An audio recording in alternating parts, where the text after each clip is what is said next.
In the darkest blackness of human carnage and suffering, police, fire, and EMS intercede on behalf of mankind. God himself reaches out to those who suffer through their hands.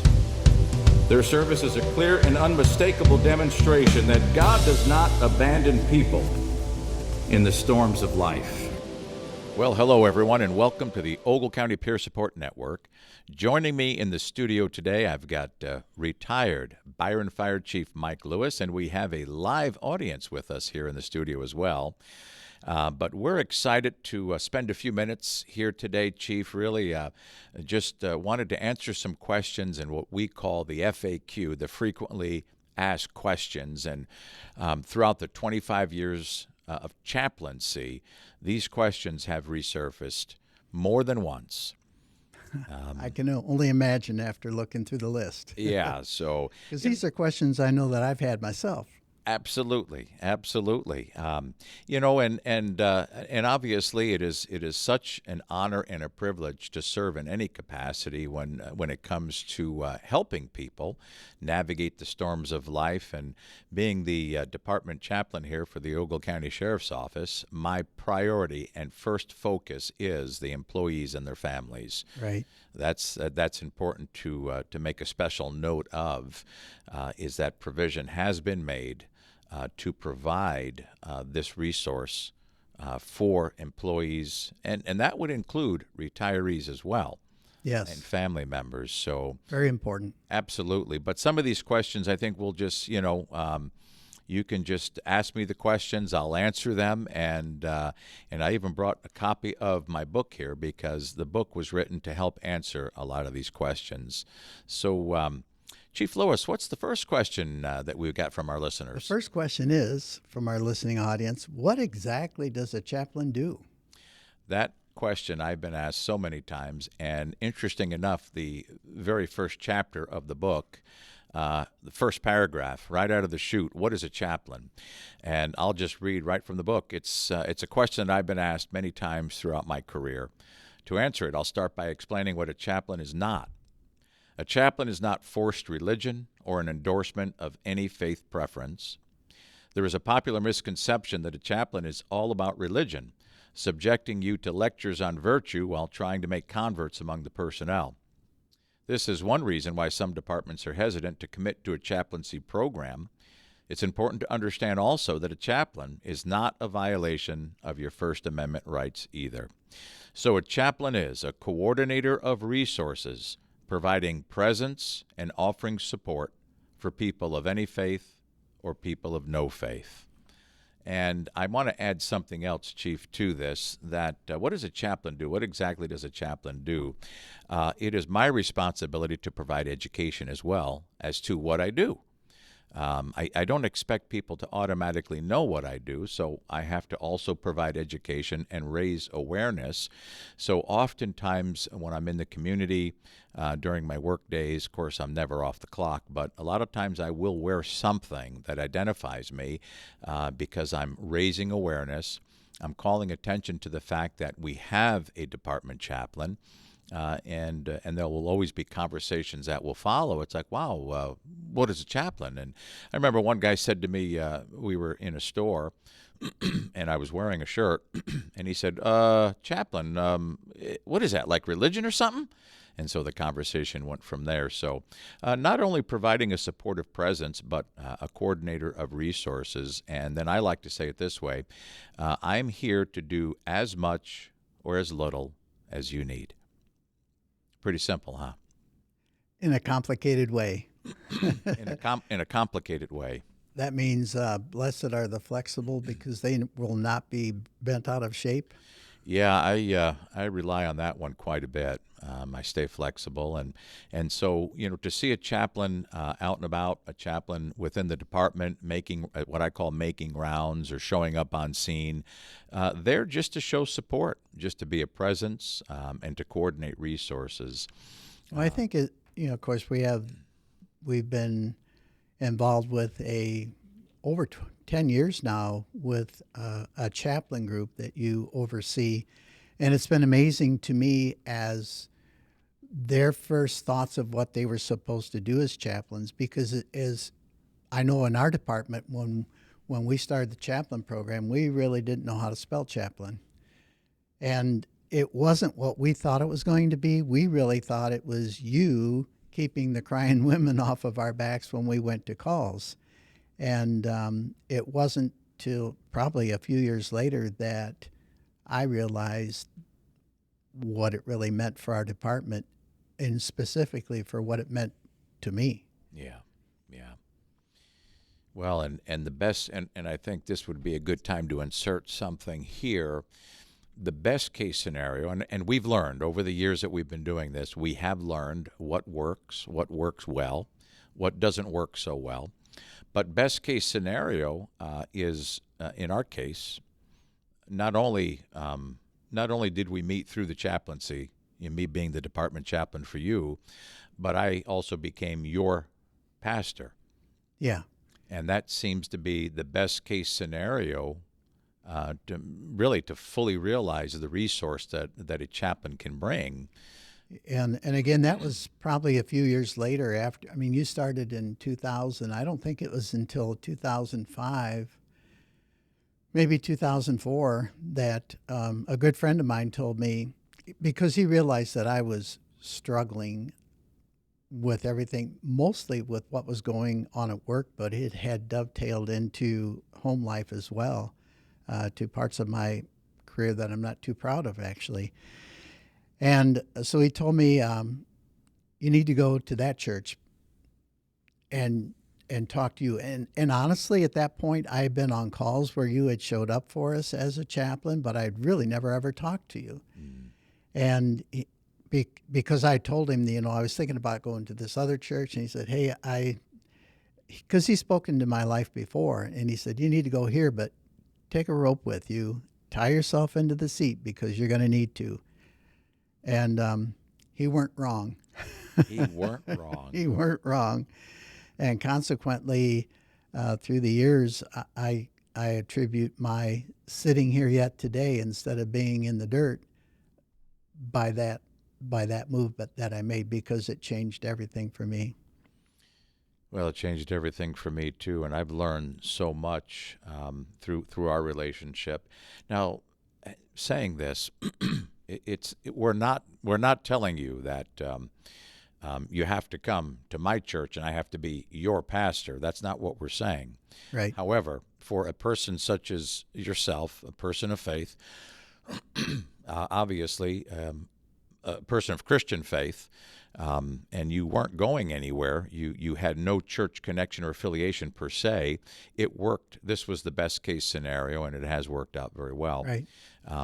But to be the department chaplain, obviously is very, very important for people to know that I don't force my religious beliefs on you.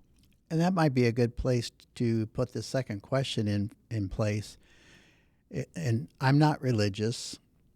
How can you help me? And I know that that's been asked of you several times, and I've heard that said amongst the troops before. It said hey, and sometimes they incorrectly label themselves as atheists or agnostics. Right.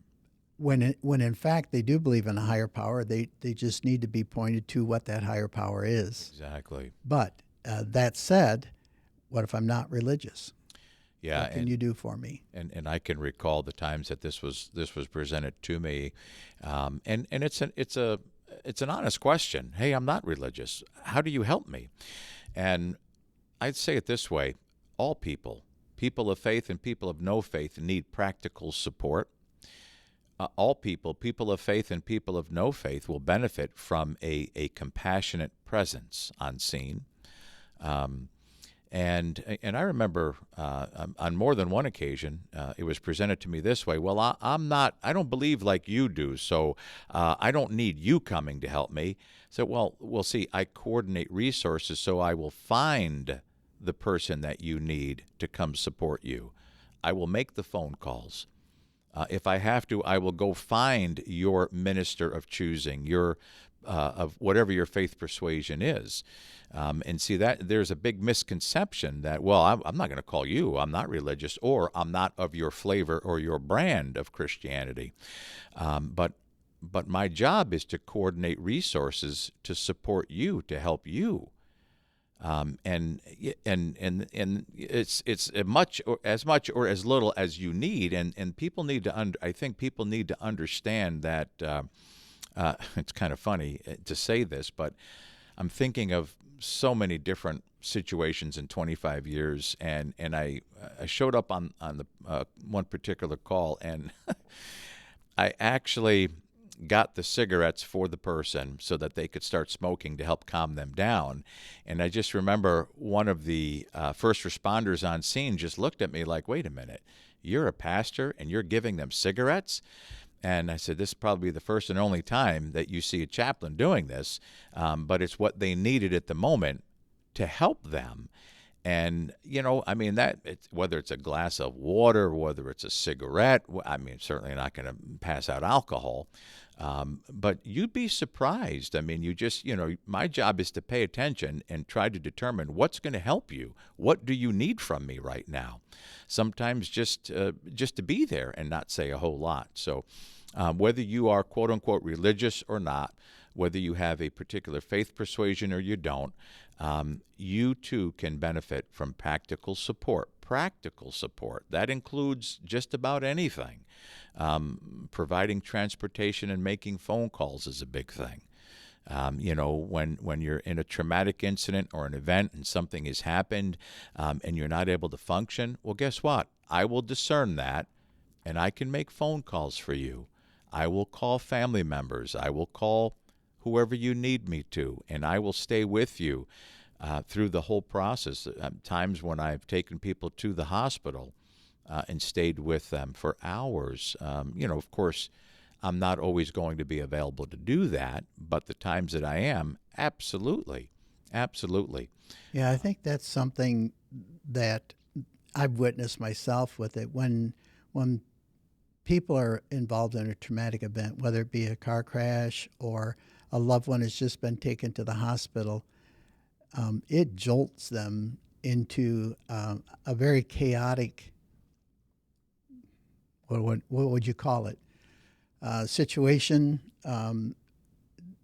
They don't know what to do. They're grasping. They've never been here before, and they're looking.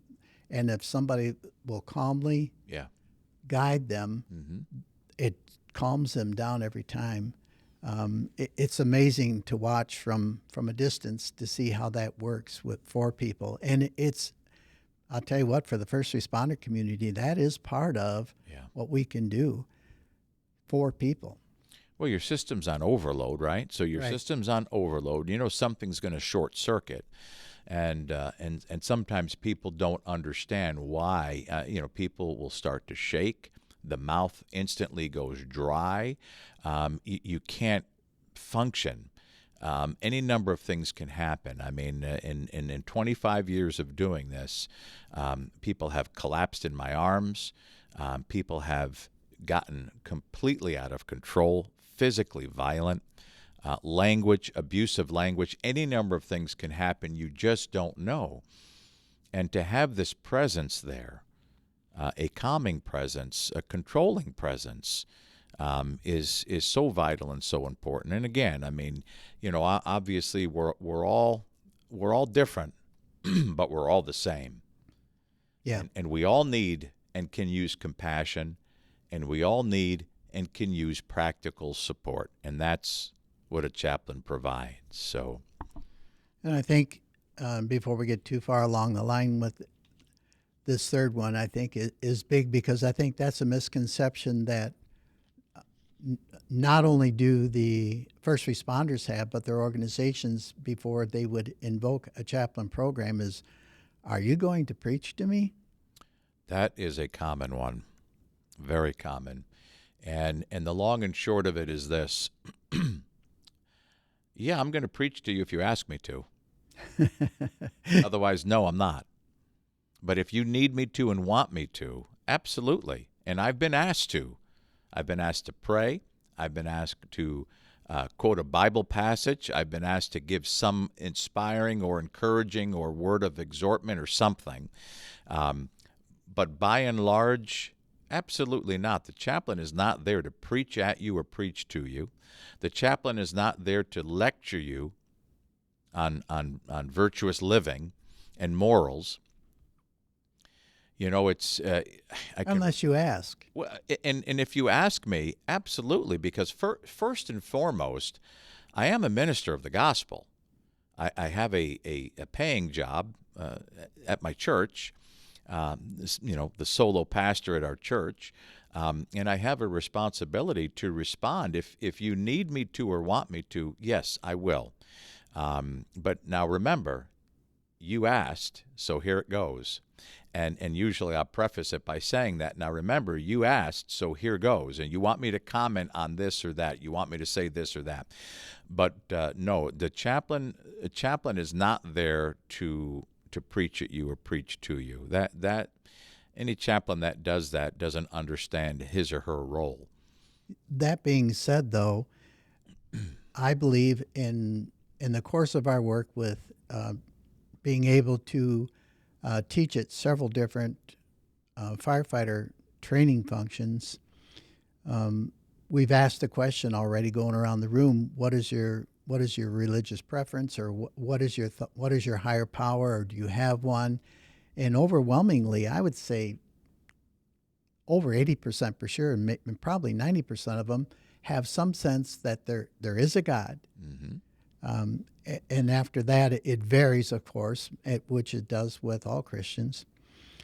However, if that is your go-to, or that you believe in that manner, what you can do as a chaplain in presenting the gospel can be very edifying, can be very encouraging, can be just exactly what the first responder needs at that particular time. And I'm speaking mostly from the idea of serving first responders.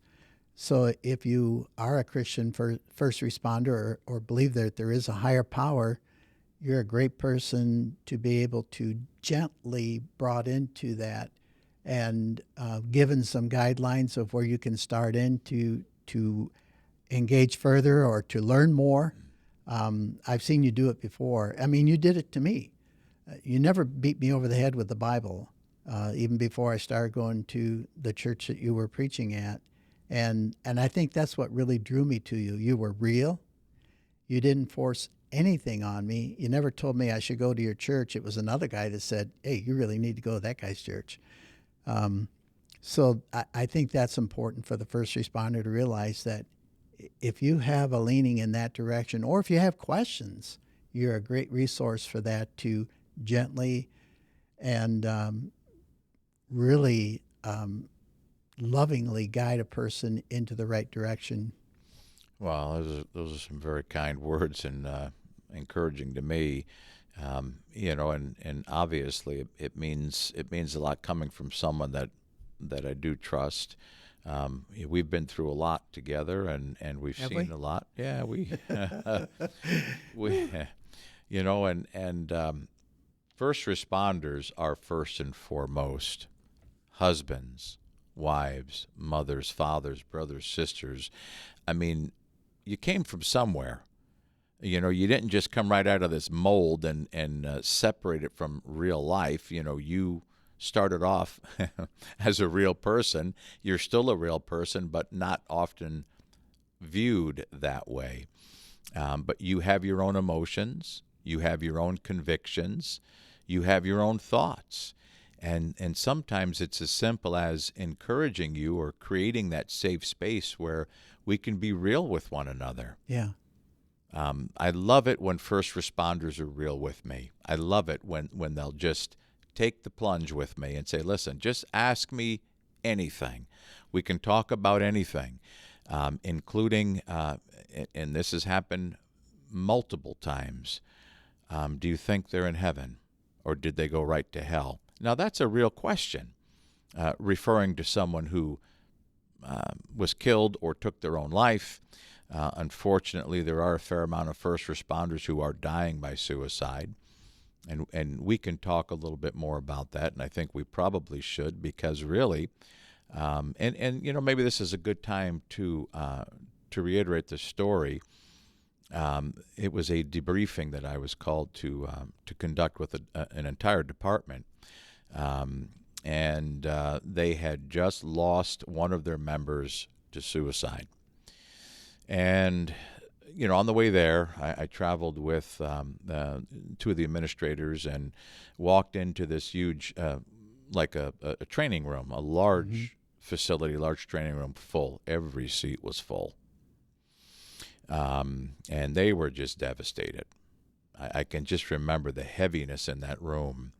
And they were just devastated. And it's interesting because they wanted me to lead this debriefing over this traumatic incident. And something in me, I stumbled, I fumbled, and I thought, what is wrong with me? I know what I'm supposed to do here. I can't do it. And finally, it came to me what I was supposed to do. And in this large audience, in this training room, I said, I know what somebody's thinking. You're thinking, did my friend go to hell because they took their own life? And it was silent. And then you heard it. One person broke down and wept. And I thought, thank you, God.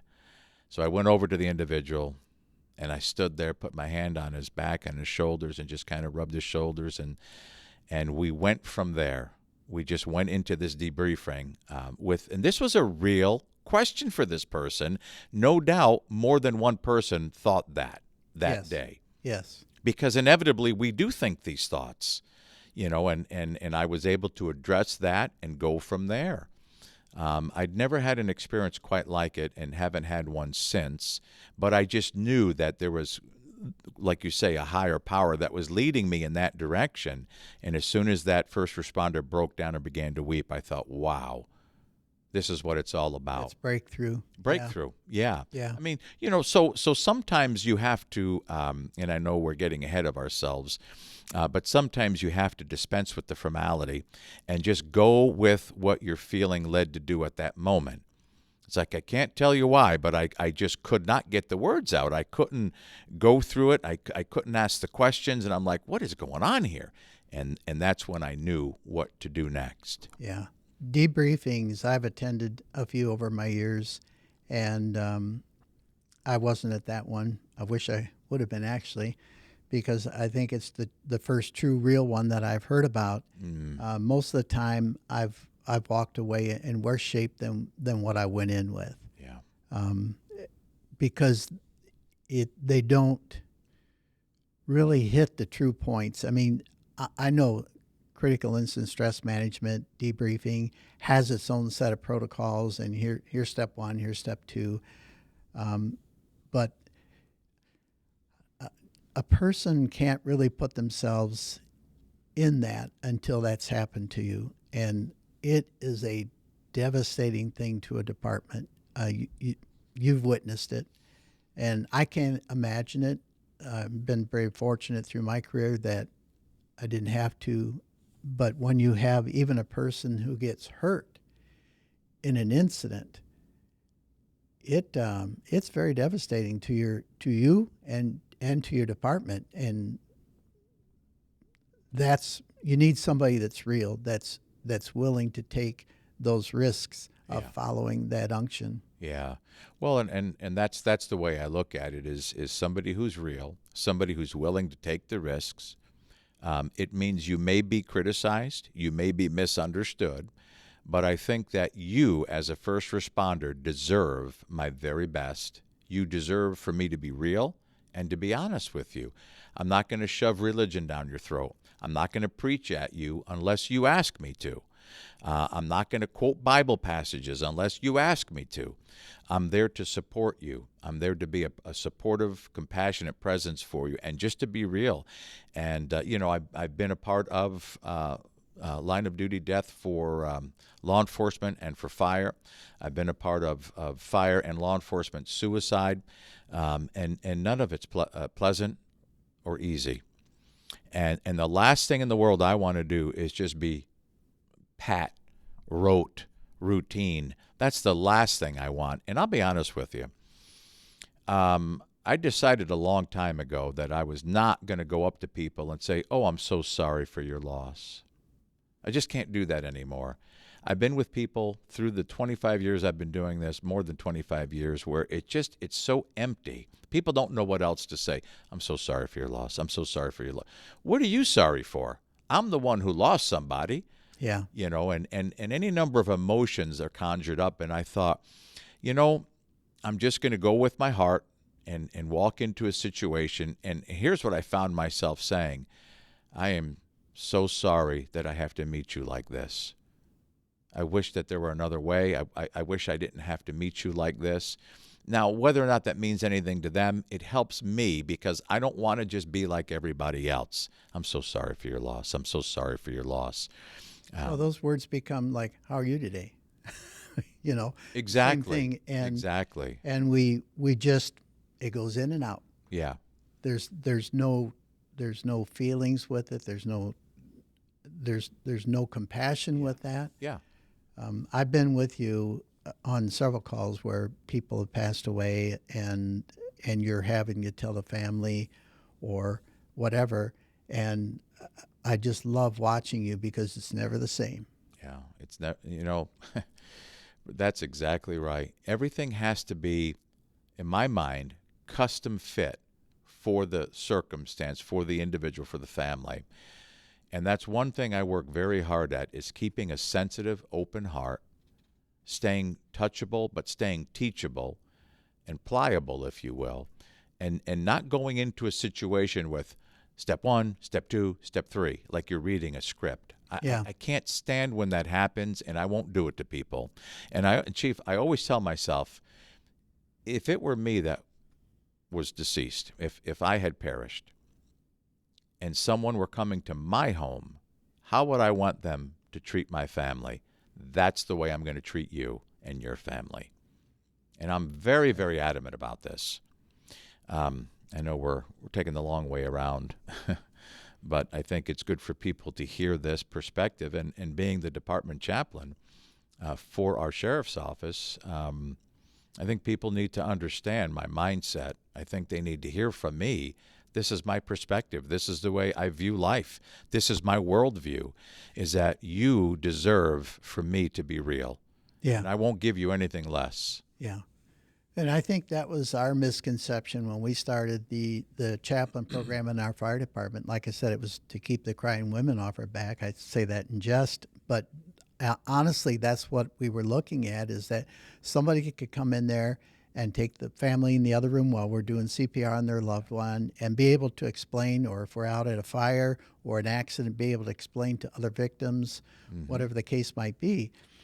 But we never looked at it that was for us. And I like how this has evolved. And I think within that book, that's what you see, is that, whoops. Yeah. Hold on.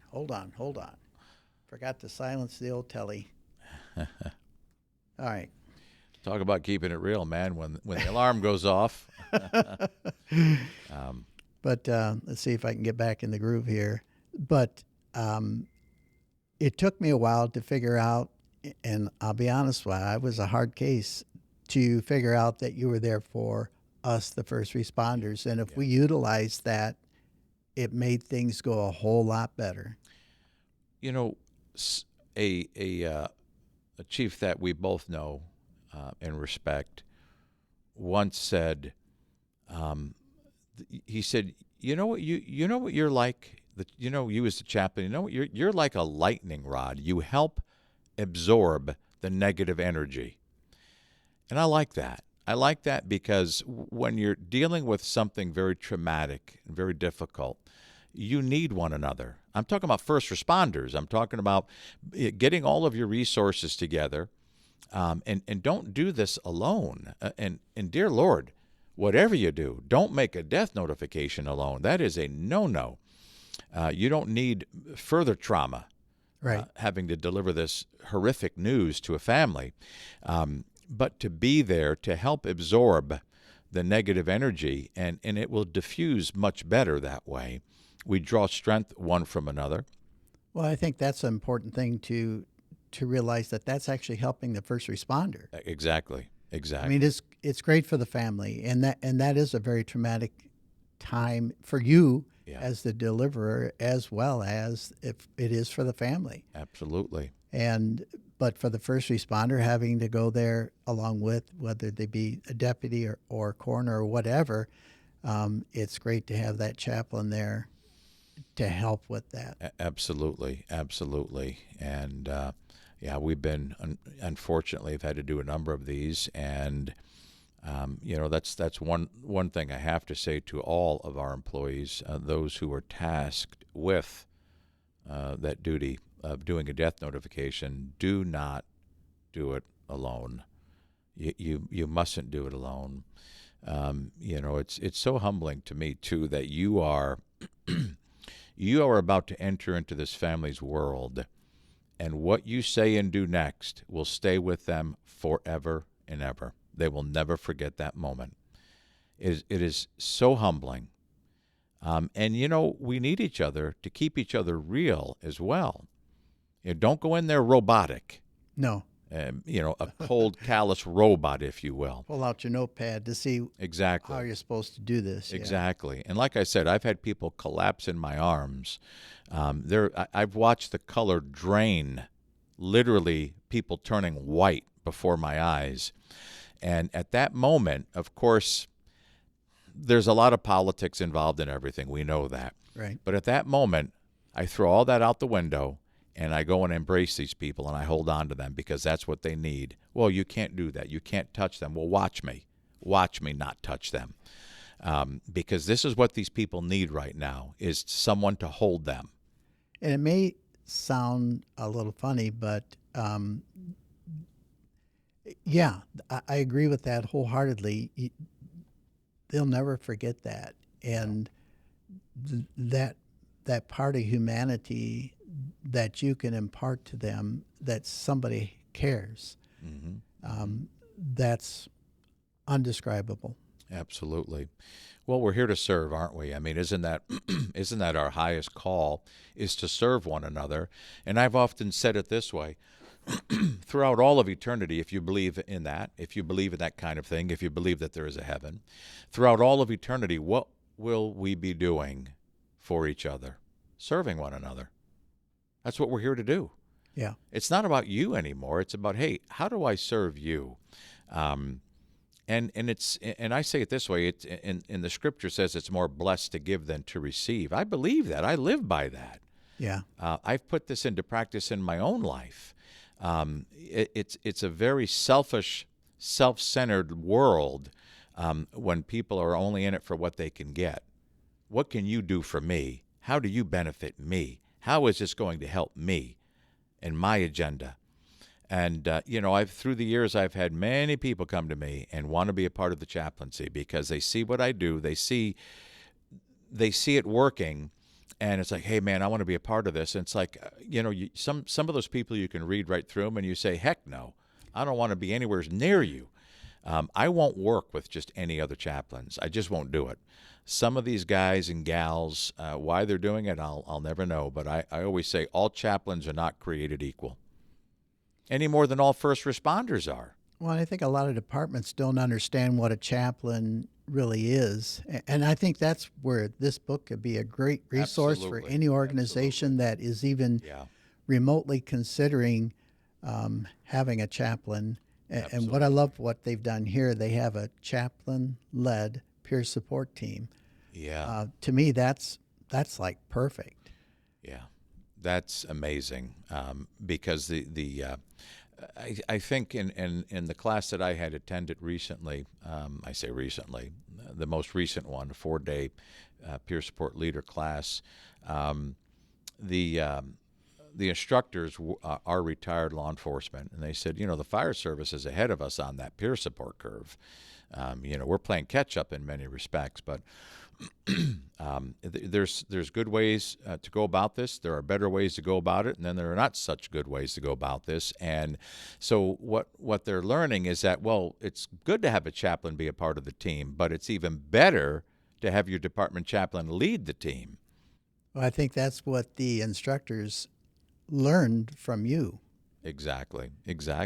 Because you made you made an inroad with them because you've had constant communication with them since, and that's awesome to see that they recognize the value of putting it together like that. And I agree with you, not all chaplains are created equal. I've been on calls with other chaplains, and I was appalled as to how the people were treated, and it's like, wow, I'm very blessed to have served with and under you, and I'm glad for that. I'm very glad for that. Well, thank you, Chief. It's been a ride. I'll tell you that. It's been a heck of a ride so far. You know, and a lot of these questions and a lot of these things, Chief, you know, I want to refer to this book here, and of course I know this is just a very thin, easy-to-read book that I wrote to answer questions and to help provide some insight and some guidance, and really for administrators who aren't sure what to do. How do we start a chaplain program? What do we do? How do we find a chaplain? What can it do? Yeah, exactly. These questions are answered in this book. Now, for my grandson to read through this book twice, quick like. In fact, most adults have said to me, it only takes about an hour of your time to sit down and read, and they have all said the same thing to me. Once I started reading it, I couldn't put it down. It has been really a great blessing to be able to do this, to help provide the education and to raise awareness. And the book is available on Amazon. It's only $7.99 on Amazon to ease their pain and suffering. But for our employees here and your families, if you just send me an email, the county email here, Ogle County, just send me an email and tell me, hey, can you give me a book? Now, I will tell you this. If you want me to mail it to you, it's almost the same amount to mail it as it is to purchase it. So I would much rather leave it here at Post 1, our recording studio right here. Post 1 Recording Studios for the Ogle County Sheriff. I can stick it in a mailbox. You know, I could just put it somewhere if you want a copy of it. But we really want help getting the word out that this is a great resource to help people, because I feel like part of my responsibility is to be an advocate for the chaplaincy in coming alongside first responders and their families to help them. So it's a great resource. We'd love to have you read it and to help promote it. And just let me know if you want a copy. Or you can always go to Amazon, $7.99, and this copy can be yours. Chief, I think you've read it a time or two. Yeah. I've gotten nothing but good feedback. And if anybody has anything negative to say, I'm going to forward it to you. Okay. And you can deal with it. So frequently asked questions are FAQ.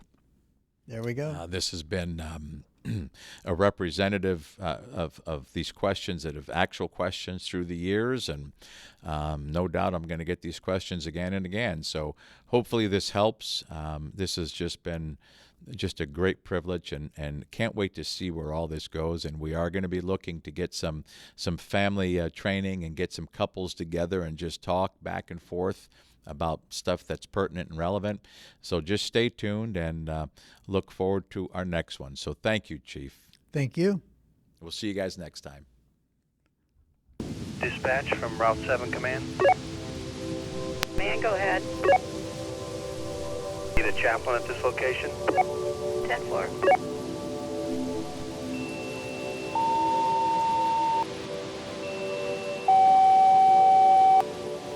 Attention 3392. 3392, you're needed at the 8000 block of Route 7, multiple vehicle accident. Please acknowledge. 3392 is en route, 8000 block, Route 7. 10-4.